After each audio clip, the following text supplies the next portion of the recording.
Hello and welcome everyone to the MyBlend story series. My name is Jeff Gerlach and I am an instructional designer with the MyBlend program here at Michigan Virtual University.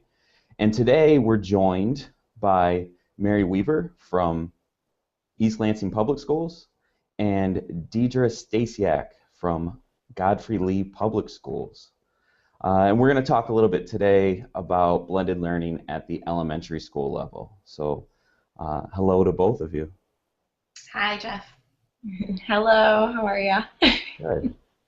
So we met each other, my partner in crime and I, Dave Goodrich, took a visit to you at Red Cedar Elementary School, where Deidre was Mary's student teacher. So we want to talk a little bit about that. Dave and I selfishly are also interested in Mary, where you're going to be next year, and also interested in Deidre's new position. Congratulations to you on getting your first teaching position. Thank you. Yeah, unfortunately Red Cedar closed this year, so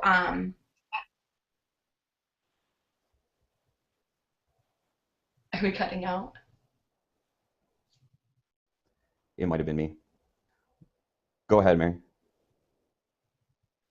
Okay. Red Cedar closed this year, and so next year I'll be at White Hills Elementary School, still in East Lansing, and instead of teaching 4th grade, I'll teach 3rd grade. Awesome. Yep, and I just got a 1st grade job about 2 weeks ago at Godfrey-Lee Public Schools, so super excited to have my own classroom and to bring along everything Mary taught me. So preparing for your first year, what specifically are you bringing along that Mary taught you? Well, definitely augmented reality. Just using that in the classroom, through math work or reading, anything like that. But also Google Docs. We used a lot of Google Docs in class, which I thought was amazing. And then she taught me everything about smart boards, boards, MP3 players, document cameras, all that good stuff. So. Awesome. Well, that's a lot of stuff to start with, right? Yeah. She didn't know what she was getting herself into. No, I didn't. So, Mary, what inspired you to begin implementing blended learning in your classroom?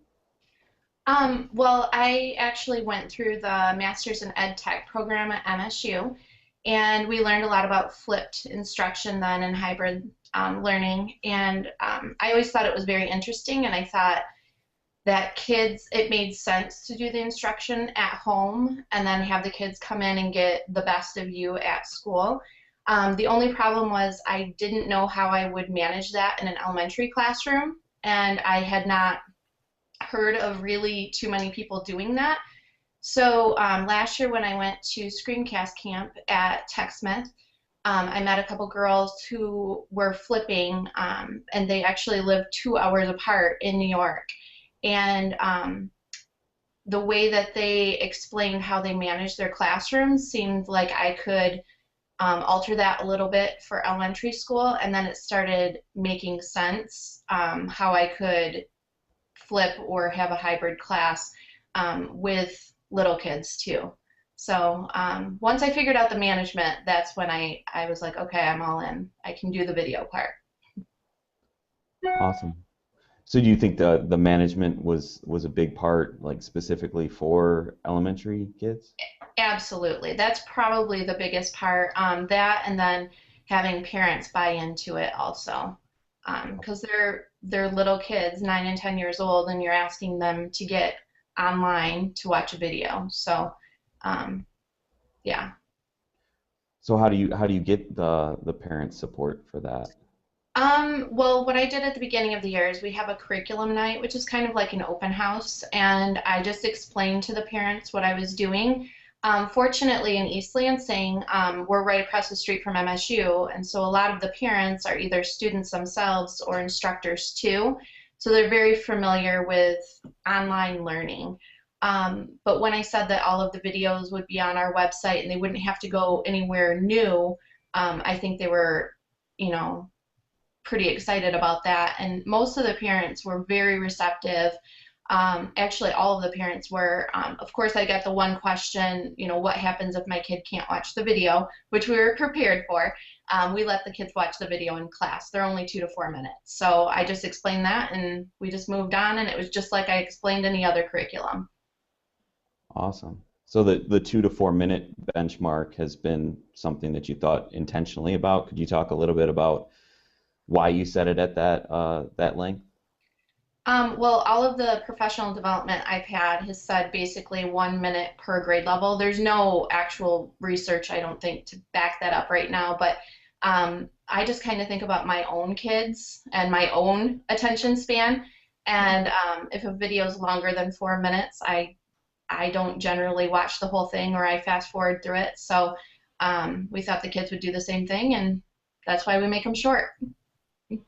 Yeah, I think I pretty much do the same thing as well. So it's a good standard to have. So could you both kind of walk us through what a typical day would look like in your face-to-face environment, and then you can also include, you know, the expectations about what happens away from your classroom as well. Do you want to start, Dee Dee? Yeah, do you want me to talk about social studies first? Sure. Okay, so we also flipped our social studies instruction this year, and the reason kind of we wanted to do that is because we're not given a lot of time in class to, you know, focus on social studies in today's classroom. So Mary had created a wiki through one of her mate classes, right? Her tech class, the MSU or master's class. So she had created the first 2 lessons on that, and then for my social studies unit through MSU, I, you know, kind of finished the website through the Oakland County scope curriculum. That's what we kind of used as our basis. So I went through and created or added to the website videos. Some of the videos I created, some we found on YouTube, and then also listed the vocabulary on the website, the lessons, the activities we were going to be doing. So everything that the students needed was right there on the website. So basically they would watch the video at home. Again, it was a 2 to 4 minute video, a short video, and then when they would come in class, we would use that time to complete an activity. So for example, they watched a video on absolute and relative location at home, and then came in and we kind of talked about it, and then they wrote a letter on Google Docs to an alien, an extraterrestrial, about how to find the United States. So the great thing about flipping the social studies instruction is that all the hands-on information, all that good stuff is going on in the classroom. So we were able to really use that classroom time wisely. So, yeah. And that's awesome that so you use the MC3 as kind of the backbone of the content, and then you retrofitted it for the pedagogies that you wanted to execute, which is I think that's a great thing for teachers to hear, because we always there tends to be the perception that these curriculum packages aren't exactly congruent to what we know as best practice, but it was really really cool to hear you explain how you did that. Mary, anything to add on to that process? Well, with the social studies, it's an LMS, the learning management system, all on its own. It was basically a wiki, and the kids would go there, and it was one place they could go to get everything that they needed for that social studies course, which was geography. We do something different with math. All of our math videos are actually on our website, and our website is kind of the go-to for everything in our classroom. It's our newsletter, math videos, pictures. It's basically everything that the parents and students would need. So we have a area called Math Help, and we put our videos there. The kids would watch the video for homework, and we write it in their planner the night before which video they need to watch.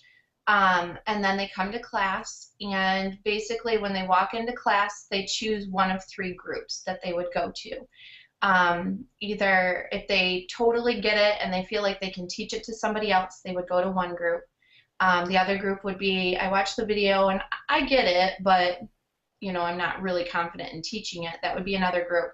And then the third group is a mixture of kids who either didn't watch the video, which that didn't happen very often, but kids who didn't watch the video, or kids who watched the video and still didn't understand the instruction. So they're in their three groups, and the group that totally got it gets together with the group that kind of gets it, and they either do, depending on the day, they either talk about what they learned or show each other what they learned, or do a journal page, because we use Everyday Mathematics.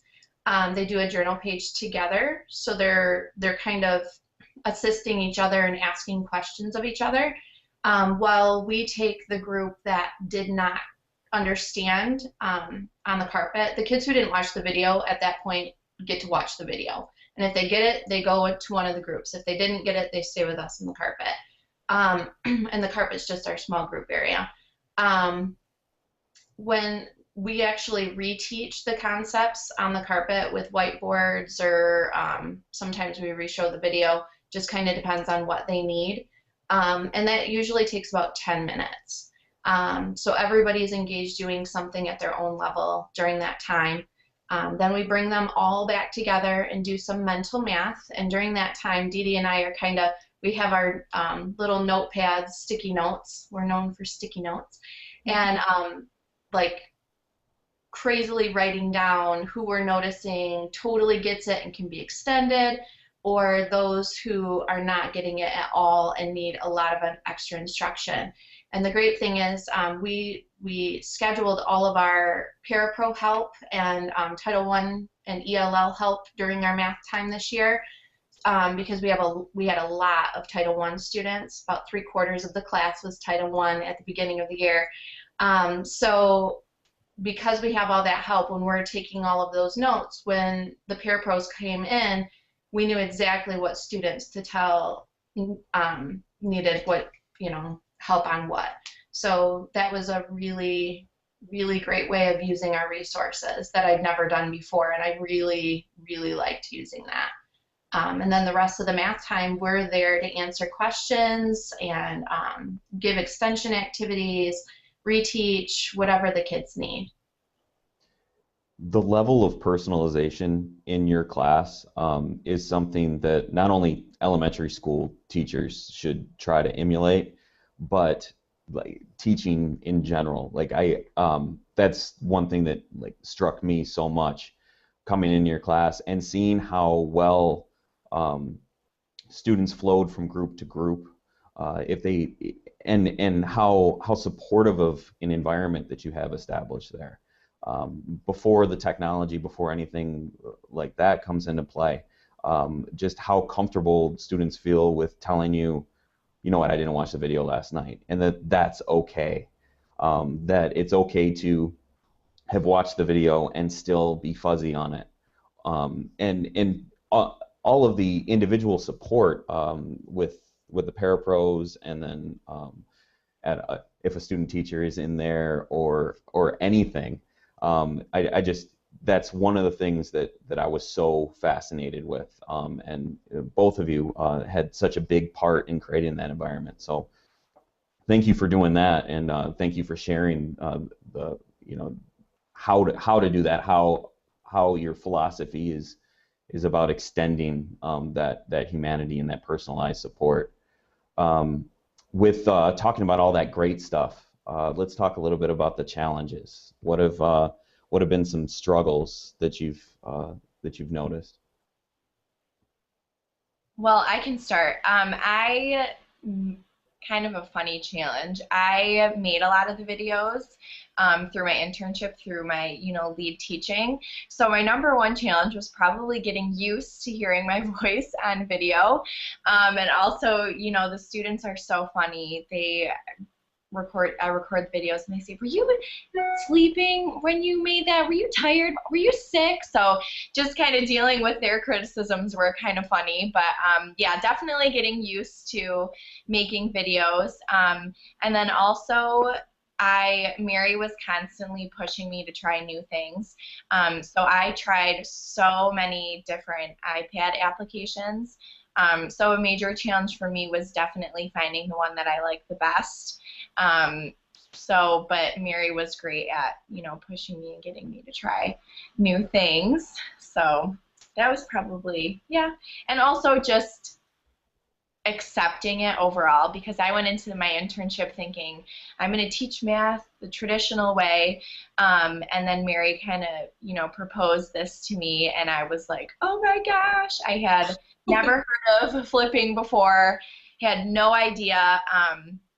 So probably just learning about it and accepting it. But, after seeing the benefits and how much the kids loved it, you realize that it's definitely the way to go. So, Mary, I don't know, what were some of your challenges? I think at first just figuring out the management was a challenge, but once that was in place, I was pretty determined that we were going to try this. I think, I don't know. I think things went really well. I think convincing Deidre was kind of it was hard. I mean, she was going to do anything. She was in her internship, and she's like, "Yes, that sounds great." And I'm like, "Okay." She has no idea what we're about to do. Yeah, I don't know. It actually this year, like, not that we piloted it, but piloting something new. This was a pretty straightforward, easy thing to do because we didn't feel like we had to flip every single day. We still were using different ways of teaching that we thought would be best for the students and what they needed. So some days that went to flipping, and some days that was traditional teaching. And I guess it wasn't hard to figure that out, but I guess being a new teacher, that would be definitely a challenge to try to figure out. Right. So, yeah. so two. I'm sorry, I lost my train of thought. You were talking about helping Deidre kind of come around to seeing that this was good. I think a big challenge that you've had is kind of spreading the gospel, so to speak, that this is something that you can get into. So, like, how do you encourage teachers to take that first step into utilizing that? And then the second thing that was in my head that I don't want to forget about, but we don't have to talk about, but I think it's awesome how you don't think in terms of we're going to do something flipped, or we're going to do something with technology today, or we're going to do something traditionally teaching. You just add that to your tool set, and whatever is best for that given thing, you're going to teach it that way. So that's more of a statement. But my question is, how do you support people that come to you saying, I'm interested in this, but I just don't know how to start? Well, Dee Dee and I are very open about talking about what we've done and what's worked well for us. I know that the parapros in our building were very complimentary too, and let people know how we were differentiating in the classroom and how that seemed to be working. So that was a good thing. I think when people are talking, that can be helpful. To be honest, not a lot of people from our actual school came and asked us how to flip. There was one other intern who came and watched us one day, and it was actually when you were there, Jeff, and Dave was there too. He came and watched just to see, how it's different than what he was doing. But generally, it's people hearing about what we're doing from other schools. We've had a couple people come over Our curriculum director was interested in coming and seeing what we were doing.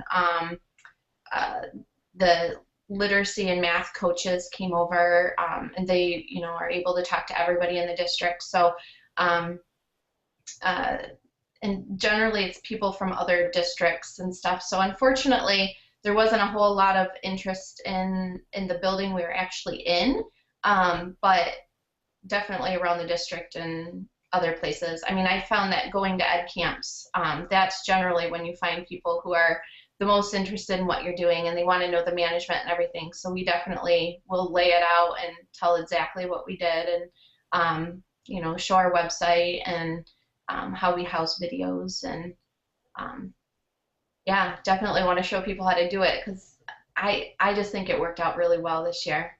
And the kids grew a lot. Like I said, 3/4 of them were Title I at the beginning of the year, and I think by the end we had maybe 4 kids who actually would have qualified for math.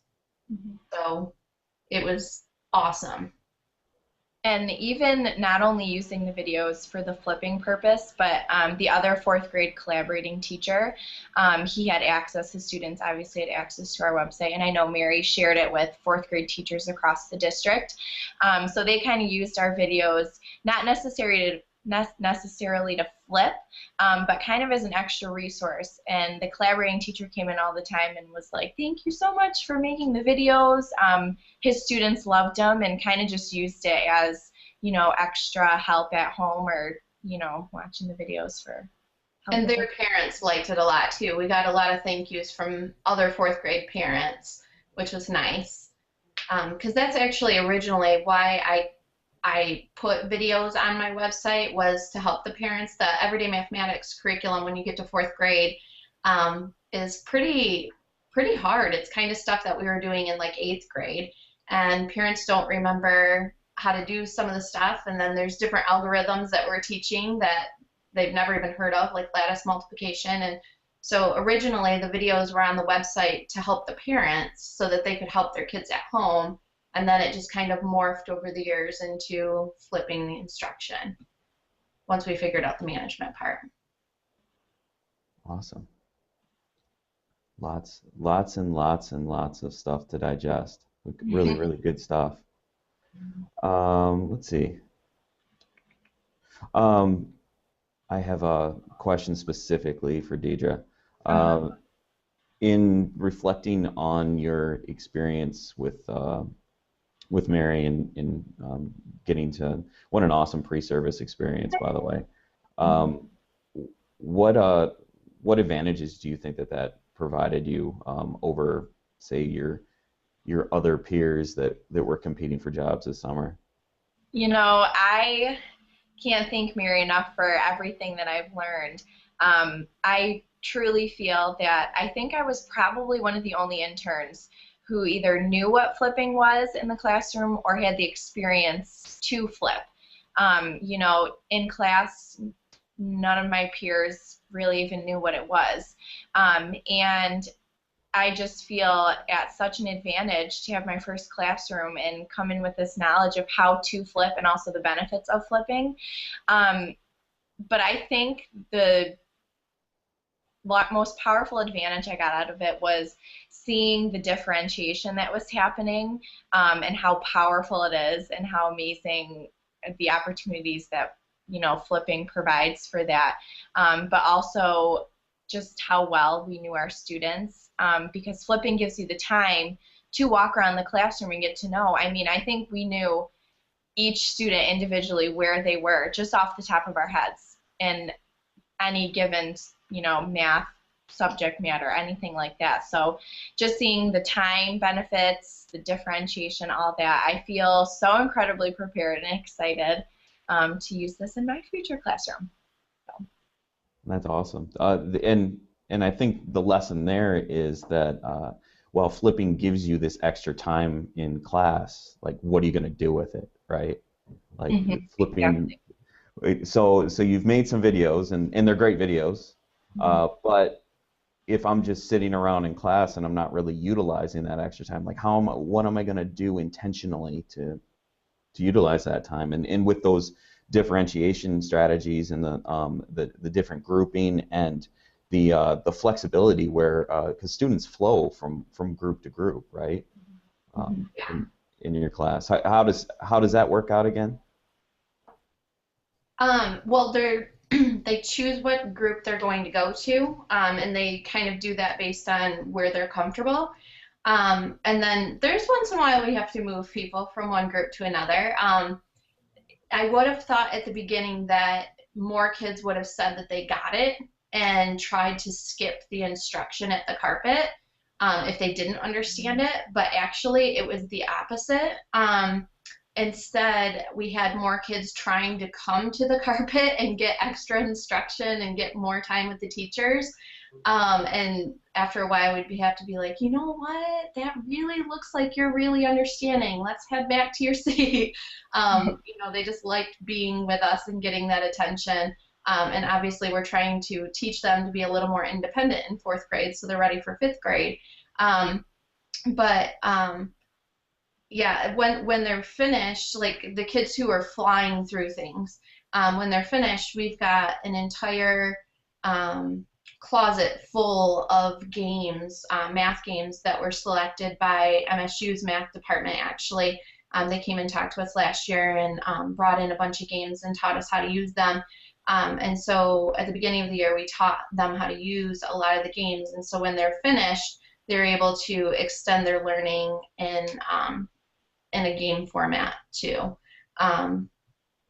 So there was multiple things going on in the classroom. And I guess if you were a substitute teacher, it'd probably look pretty chaotic. But because we were, always, we knew exactly where the students were, to us, it totally made sense. I don't know. Right. Did I answer your question? I'm sorry. No, it was just kind of just a wondering of mine, but I really like the thought and intentionality to extension as well as remedial or extra support, and that's just so essential. No matter what you're using or what subject you're teaching, just being able to guide students individually like that and really give them that personalized support is just outstanding. We are almost done here, but I'd like to end on this question. What do you know now that you wish you knew when you started? And for Deidre, that's going to be like a couple of months ago. But question for both of you. Oh man, I know, I got to think about that one. so many things. I guess when I teach, I always, I have a 12-year-old and an 8-year-old and a 2-year-old, and I always think about what I would want my kids' teachers to be doing. And now that I have a child who's older than the grade level I'm teaching, and then one that will be in the grade level that I'm teaching, I guess when I first started, it would have been nice to know, with personal experience from a different point of view, meaning a parent, expectations, so that as a teacher I can cater to the parents and the students as well, I guess. It is helpful having, I've got one who's 8 who's going to be in 3rd grade, and I'm going to teach 3rd grade next year, and I haven't taught 3rd grade in a few years. That is helpful to have him at home asking questions, and as a parent knowing how much homework is realistic, I think that's really helpful as a teacher to know that. So I wish I would have had that at the beginning, I guess. Not that I wanted kids that old at the beginning of my career, but you know what I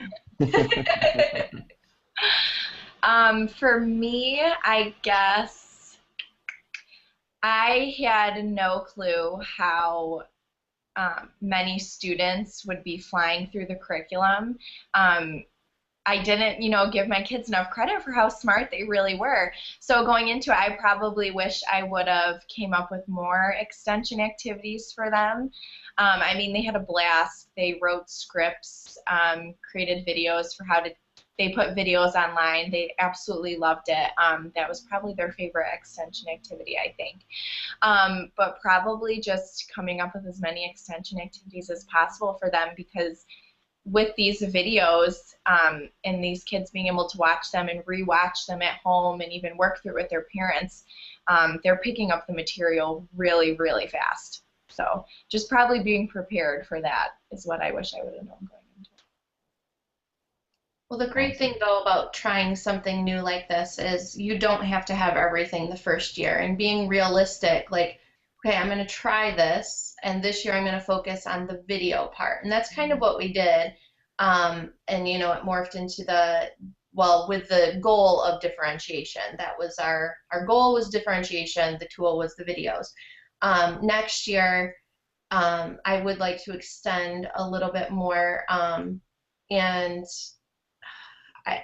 well, first of all, I'm learning a whole new curriculum myself, so I'm not going to put too much pressure on myself, but you know, having extension activities is important, but at the same time, you're a human teaching 7 subjects, and that just kind of comes with experience. But having the games just ready to go, that was great. I mean, if they finished, there's the games. Or our website had tons of useful websites on it. Okay, go there. You know, I mean, it maybe wasn't something that we created that day to extend that certain student, but realistically this year, that probably couldn't have happened. We're not super people, so I think we just need to let teachers know that too. Like, just try out one thing, try to be realistic in what you're trying out, and if it works, great, then improve on it the next year and add something else. That's a really great point. And not just trying little things out, but you mentioned having that big goal that you want to accomplish, right? Start with that, and then do manageable little bites towards that goal, and that'll help us stay focused on it, right? Right, and the goal should never be using the technology tool. It should always be some sort of pedagogy or learning goal, and then it's being assisted by the technology. Right. No, excellent words to end on. Thank you both so much for joining us today. Every time I talk with you, I learn more about what blended looks like, especially at the elementary level, and I'm sure that others will really, really benefit from hearing that as well. So thank you both for that. Yeah, absolutely. Thank you. Well, okay. This concludes our story for today, and we'll see you next time. Alrighty.